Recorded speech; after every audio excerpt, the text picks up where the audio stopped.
네, 안녕하세요, 여러분. 토익 필살기 비긴즈의 저자 안우엽 강사입니다. 오늘 제가 이 자리에 쓴 이유는요, 우리가 이제 이 비긴즈라고 하는 교재를 가지고 수업을 진행하게 될 텐데요.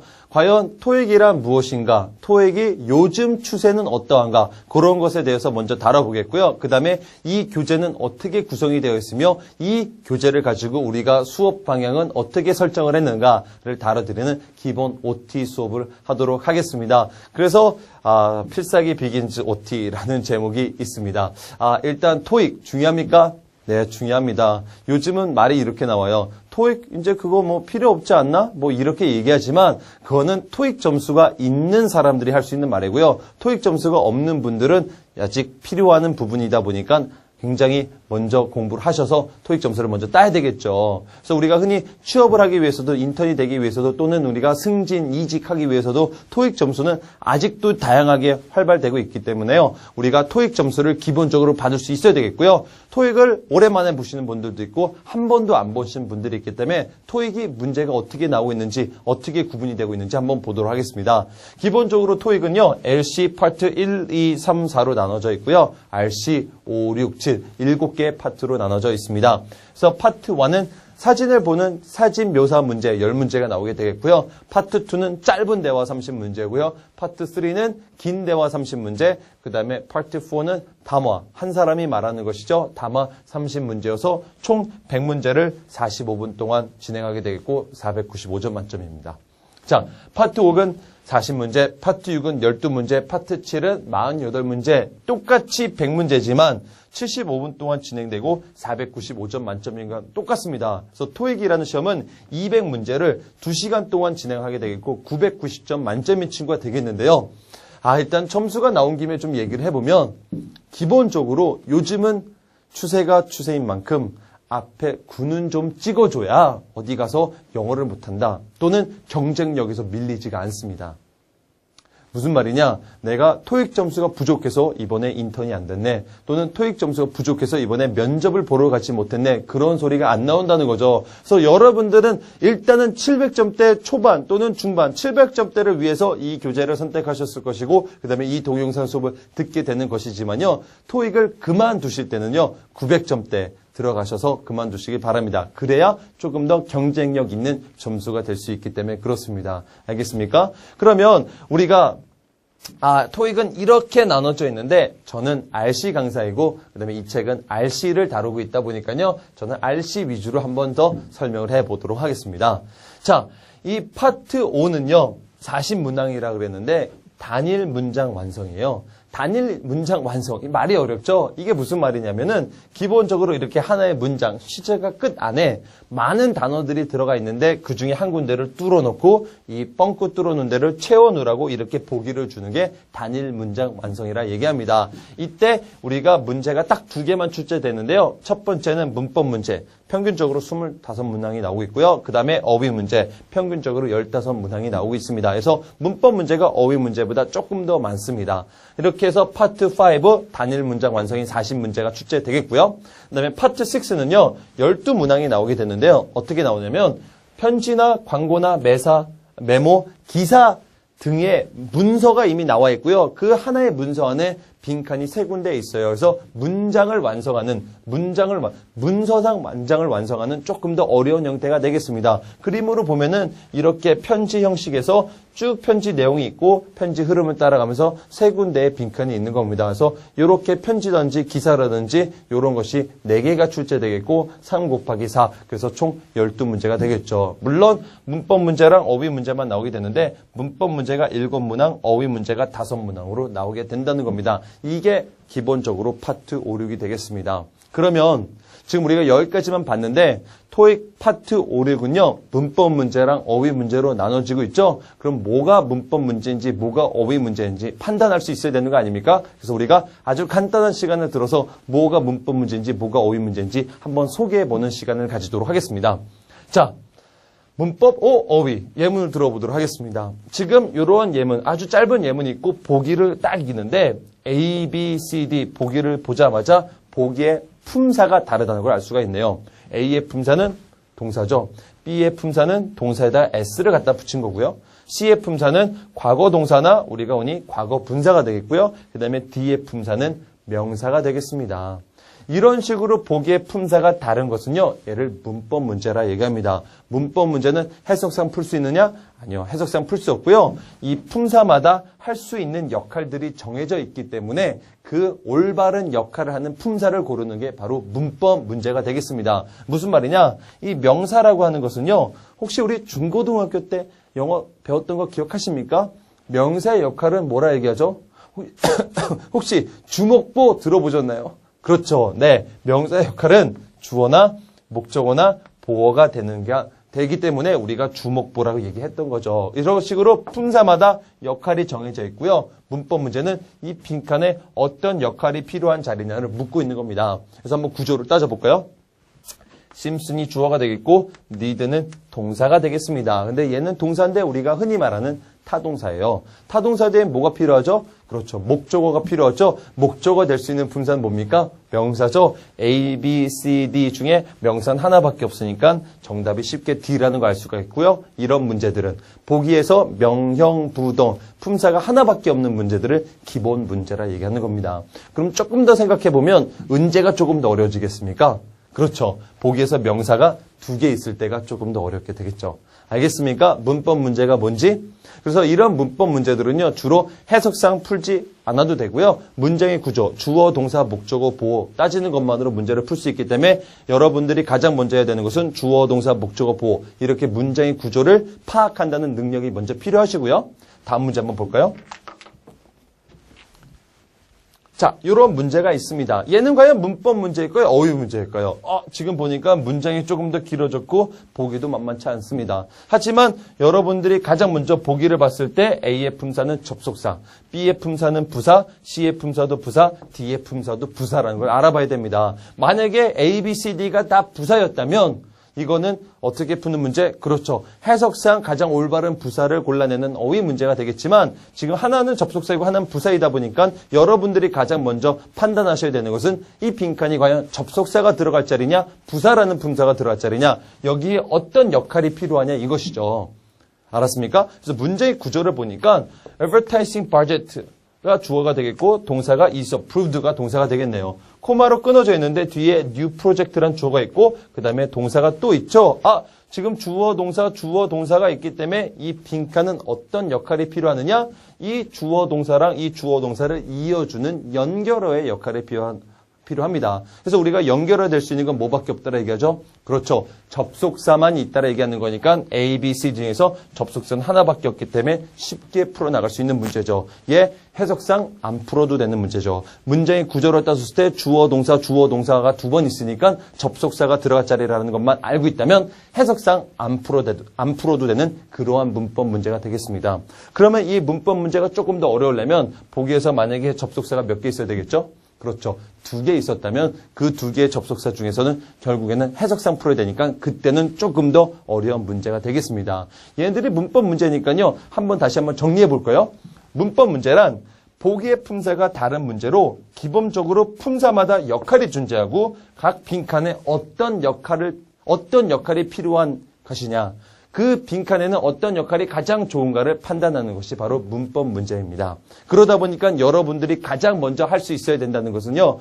어떤 역할을 판단하기 위해서 주어, 동사, 목적어, 보어 이러한 문장의 구조를 파악하는 눈이 있어야 되겠고요. 그 다음에 두 번째는 보기를 봤을 때 보기의 품사가 무엇인지 빠르게 판단할 수 있어야 이 친구가 문법 문제구나. 문법 문제는 해석상 주로 안 풀어대고 구조를 따지는 것만으로 풀 수가 있구나 라는 걸 알아보고 쉽게 문법 문제를 풀어나갈 수가 있는 겁니다.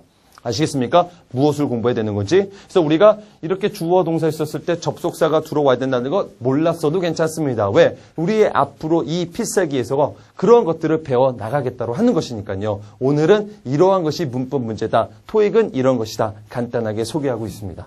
알겠습니까? 다른 문제 한번 볼까요? 자, 이번에는 이렇게 봤는데 A, B, C, D 보기를 먼저 봤는데 보기를 보자마자 의미가 다 다르죠. predict는 예측하다, 그 다음에 prefer는 선호하다, advance는 진보하다, advice는 조언하다라는 뜻이죠. A, B, C, D가 의미가 딱 다르다 보니까 딱 보자마자 얘는 어휘 문제라는 거 우리가 쉽게 판단할 수가 있습니다. 어휘 문제를 풀 때 우리가 가장 많이 할 수 있는 실수는 뭐냐면요. 이 빈칸까지만 있는 실수를 너무 많이 합니다. 근데 우리가 어휘 문제를 정확하게 풀기 위해서는요. 빈칸까지만 있는 게 아니라 앞에서부터 끝까지 읽어야 되겠고요. 끝까지 읽은 상태에서 가장 문맥을 올바르게 이어주고 있는 단어를 골라내면 되는 것입니다. 그래서 저랑 한번 해석을 해볼까요? 서베이가 주어져 이 서베이는 인디케이스 말해주고 있는데 가르쳐주고 있는데 무엇을? 뱅크 커스터머 은행 고객들이 온라인 뱅킹을 무엇 때문에? It's convenience 편리함 때문에 일이 한답니다. 우리가 은행 고객들이 편리함 때문에 온라인 뱅킹을 예측하다, 선호하다, 진보하다, 조언하다. 가장 좋은 건 뭐죠? 바로 선호하다가 되다 보니까 B가 답이 됐다는 거죠. 알겠습니까? 자, 어휘 문제를 소개하고 나니까 어휘 문제를 풀기 위해서는 어떻게 될 것 같습니까? 그렇죠. 어휘 문제들은 기본적으로 A, B, C, D 보기의 뜻을 알고 있는 것으로 시작을 해야 되겠죠. 만약에 뜻을 하나라도 모른다면 우리가 모르는 것은 주로 답이 아니라 생각하고 알고 있는 세계에서만 주로 선택하다 보니까 틀릴 확률이 조금 올라갈 수밖에 없습니다. 그래서 어휘 문제들을 보게 된다면요. 기본적으로 보기의 뜻을 알 수 있게끔 알고 있게끔 공부를 하셔야 되겠고요. 700점대 초중반에 가기 위해서는요. 우리가 몰랐던 단어 2,500개 정도는 외워야 750점을 갈 수 있습니다. 자, 2,500개 정도 외울 수 있습니까? 외우셔야 하겠고요. 그 다음에 저희 교재 안에 보면요. 예문들 들어가 있는데 그 예문들은 100% 기출 변형들이에요. 그리고 제가 문제를 만들 때 실제 시험에 나왔던 단어들을 가지고 만들려고 굉장히 많이 고민했기 때문에 거기 있는 단어들 해석과 예문 뜻 다 써놔 있죠. 거기 안에 있는 단어들만 충분히 외우신다 하더라도 일단은 1,500개는 금방 외우고 들어가는 겁니다. 아시겠습니까? 그래서 다른 데서 멀리 찾지 마시고요. 일단 기본적으로 교재 안에 있는 어휘부터 외우시길 바랍니다. 오케이? 자. 어휘 문제들은 A, B, C, D 뜻부터 알고 있는 상태에서 끝까지 읽고 한번 풀어보자. 근데 이런 문제들이 있어요. 한번 볼게요.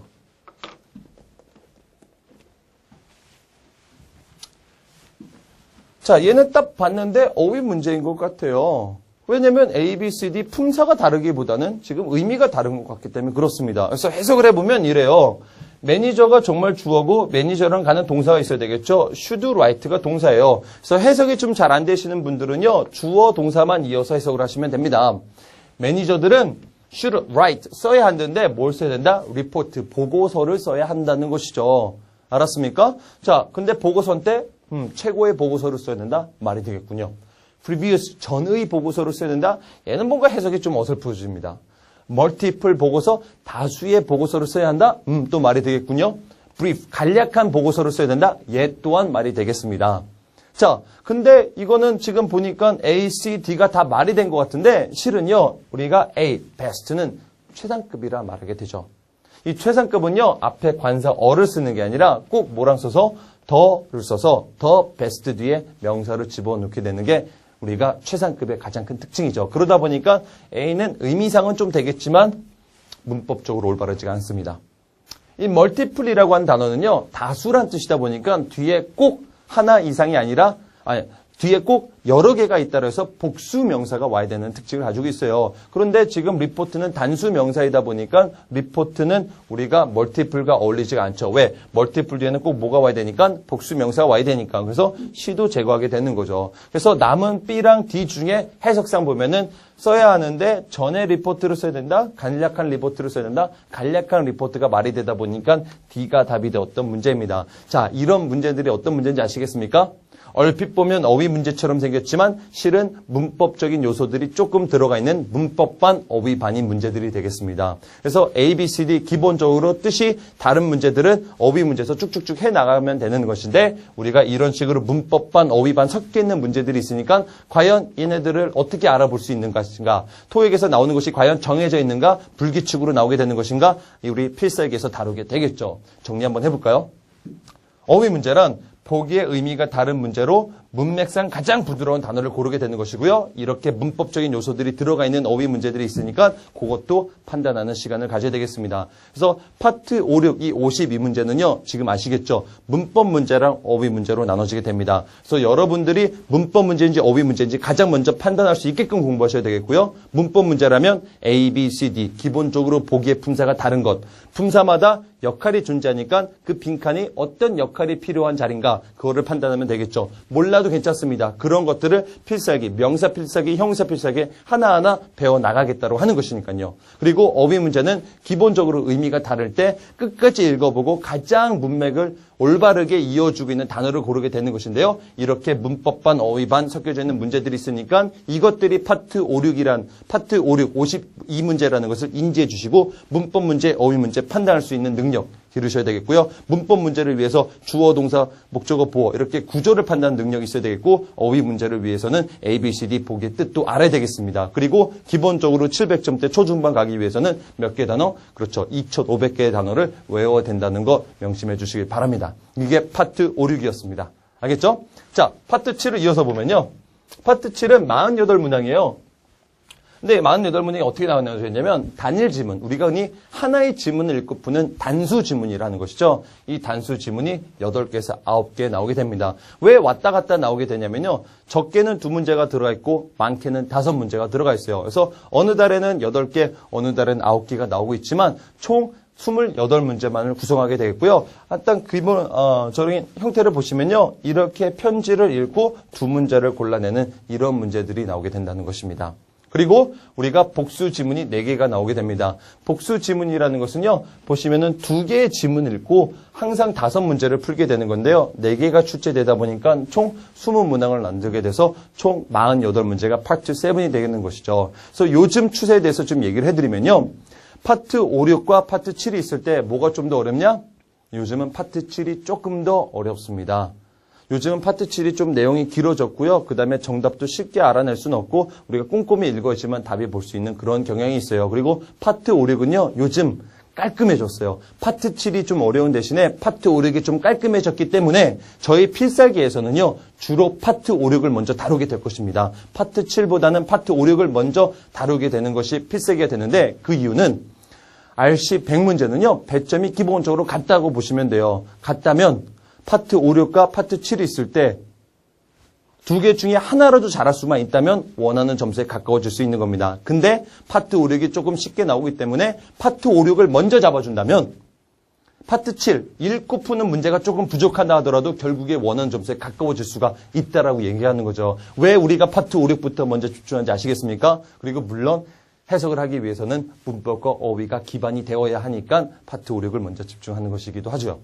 자, 그래서 우리 필살기 비긴즈에서는요, 기본적으로 10개의 챕터가 있고요. 10개의 챕터는 1서부터 10까지 했을 때 A, B, 1, 2, 3, 4, 5, 6, 7, 8 기본적으로 품사들을 가르쳐주고 이 품사의 역할과 빈칸에 어떤 품사가 들어갈 수 있는 자리냐 그리고 각 문제가 어떻게 출제되고 있는가 최신 경향 문제들로 만들어져 있고요. 그 다음에 파트 6 푸는 유형과 파트 7 간단하게 소개를 하고 있습니다. 그래서 책에서는 전체적인 걸 다 소개하고 있지만 동영상에서는요. 일단 1서부터 9까지 기본 품사와 문법 문제, 어휘 문제와 파트 6까지만 집중을 하게 될 거고요. 파트 7은 번외편으로 제가 푸는 요령이라든지 이런 거 하나 만들 예정입니다.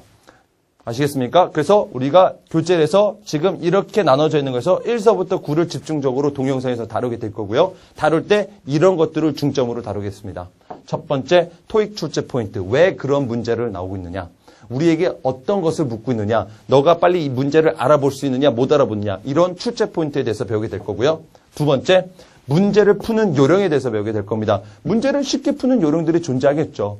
그래서 쉽게 푸는 문제 요령들, 이 문제 문풀 요령들에 대해서 배우게 될 것이고요. 세 번째는 공식이 만들어진 원리죠. 필살기 비긴즈는요, 우리가 공식화시켜서 공식을 조금 더 보면서 쉽게 문제를 풀어나갈 수 있게끔 만들어져 있는데 공식은 그냥 나오는 게 아니라 원리가 있기 때문에 나오는 것이죠. 그래서 이 원리를 제가 간단하게 설명을 해놨지만 각 장마다 간단하게 원리를 설명했지만 제가 도움을 좀 더 드린다면 쉽게 원리를 이해할 수 있기 때문에 어떻게 공식 원리가 만들어졌는가 고수 한번 다뤄보게 될 것이고요. 마지막 네 번째는요. 차마 책에 다루지 않았던 좀 난제들, 조금 어려운 개념들 이런 거 한두 개 다뤄보면서 실제로 제가 강의를 하면서 도와드릴 테니까 책에 다루지 못했던 한두 문제들까지도 다뤄보도록 하겠습니다. 그래서 필살기 비긴즈를 잘 따라오신다면요. 그리고 동영상까지 병행해서 보신다면요. 이 네 개의 원리를 배울 수 있고 이 네 개의 포인트를 배울 수 있다 보니까요. 기본적으로 여러분들이 700점 초반대 또는 중반대 가는데 어려움이 없을게끔 도와드릴 겁니다.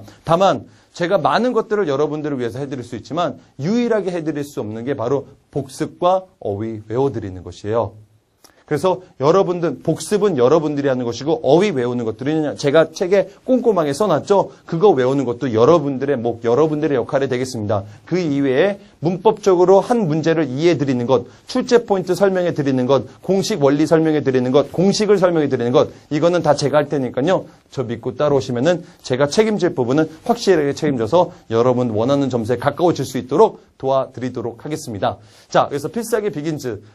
이제 막 나왔는데 동영상 보시면서 토익 기본적으로 원하는 점수 목표대 딱 설정하셔가지고요. 거기 가실 수 있게끔 공부하시길 바라고요. 일단 700점 초중반에 가기 위해서는 저 믿고 따라오시면 제가 확실히 그 자리에 올려드릴 테니까 제가 유일하게 해드릴 수 없는 복습과 어휘 외우는 것만 열심히 해주시길 바라고요. 우리가 준비 꼼꼼히 했으니까요. 강의 보시면서 한번 제대로 시작해 보도록 하겠습니다. 자, 감사합니다.